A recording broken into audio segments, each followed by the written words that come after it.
Title: Echoes of Tomorrow. The midnight air hung heavy with silence as Clara sat perched on the edge of her bed, an old mirror propped against the wall reflecting the dim glow of her bedside lamp. It hadn't always been there. She found it in the attic last week, an ornate artifact covered in dust, the glass slightly cracked. Part of her was drawn to its age, its history, or perhaps it was something deeper, an indefinable pull that sank into her bones like a dense fog. She had spent nights lost in thought about the mirror, her fingers tracing the edges of its frame. But as she got lost in her musings, strange dreams began to plague her. Dreams of doors opening into darkened hallways, whispers echoing in dead air, and faces, familiar yet foreign, eyes wide with terror. They beckoned to her through the veil of sleep, and as she awoke each time, the weight of their gaze haunted her. On the sixth night, after a long day spent dreading sleep, Clara approached the mirror once more. As she stepped closer, the lamp flickered, casting playful shadows that danced across her room. She reached out and gently touched the cracked surface, and to her bewilderment, the glass felt warm, like skin beneath her fingers. "Clara," it was a faint whisper, soft yet resonant, reverberating in her head, echoing like a haunting melody. She jerked back from the mirror, heart racing. The whisper merged into a voice, a harmony wrapped in urgency. "Help me." Clara leaned in cautiously, her breath hitching in her throat. Reflected in the glass was not just her pale face glowing against the dark backdrop of her bedroom, but the dim outline of another world, strange, twisted, and yet so familiar. She saw herself, but different.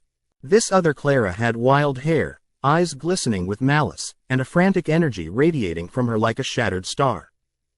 "Let me out," the reflection begged, voice laced with desperation. "It's dark here, so dark. I can't find the way." Quote, an overwhelming curiosity bubbled within Clara, gripping her tightly. Memories of her recent nightmares flooded her mind. All the faces, something was happening beyond the mirror, beneath the surface. What if it was all connected? Compelled by a force she could not comprehend, Clara murmured, "How?"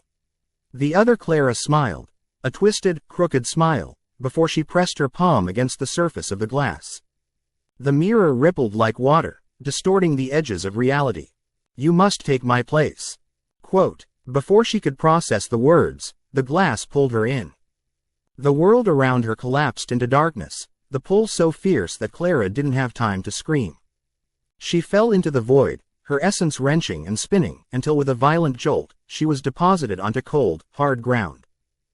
Gasping, she blinked against the darkness. Around her, shadows flickered like candles in the wind. Instinctively, Clara turned back to the mirror. Her reflection seemed wrong, an eerie grin stretching across her face. Panic surged as she realized she couldn't see her true form anymore. "Welcome to my world," the voice sang from the depths of the other Clara within her. "You'll enjoy it here." Quote, rising slowly, Clara found herself in a twisted version of her hometown.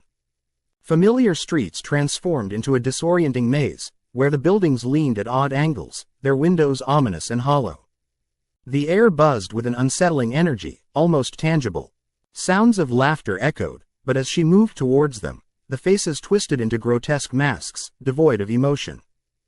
Each step felt heavier, the weight of despair clawing at her heart until she stumbled upon a small group huddled in an alley. They looked like remnants of her life, friends, neighbors, but their eyes held a void, a spark of something that felt both familiar and utterly alien. "Help us," they chorus in broken whispers.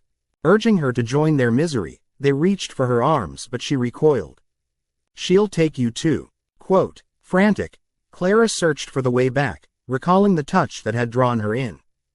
Desperation filled her as the laughter of the other Clara echoed in the distance, lighthearted yet ominous. "You're mine now," the reflection taunted, "and you cannot escape." Quote, heart-pounding, she raced back toward the mirror where she had arrived, every instinct screaming for her to break free. With breath quickening, she reached the darkened surface, pounding her fists against it. "Let me go, please." The other Clara's laughter rang out, the sound sharp enough to cut through the terror. But she was a reflection now, trapped where the lines of reality blurred. The air grew dense with shadows that wrapped around Clara's legs, too many to fight. The echoes of laughter mixed with the cries of those she had left behind. You can't escape your fate, Clara. I am you, and you are me. We will unite. The choking tendrils of darkness reached toward her. In that moment, Clara remembered the warmth of that first touch and focused with all her will. She brought forth the image of her own reality, pouring every ounce of love and passion into that thought. The mirror quivered as the voices of despair melded into one, a raging storm of emotion. "Release me," she screamed, and the glass responded, rippling violently. The shadows recoiled, a howl of rage piercing the night. With a final surge of power fueled by the strength of her identity, the mirror shattered, cascading light into the darkness. An explosion reverberated around her, and Clara was thrown through the shards of reality.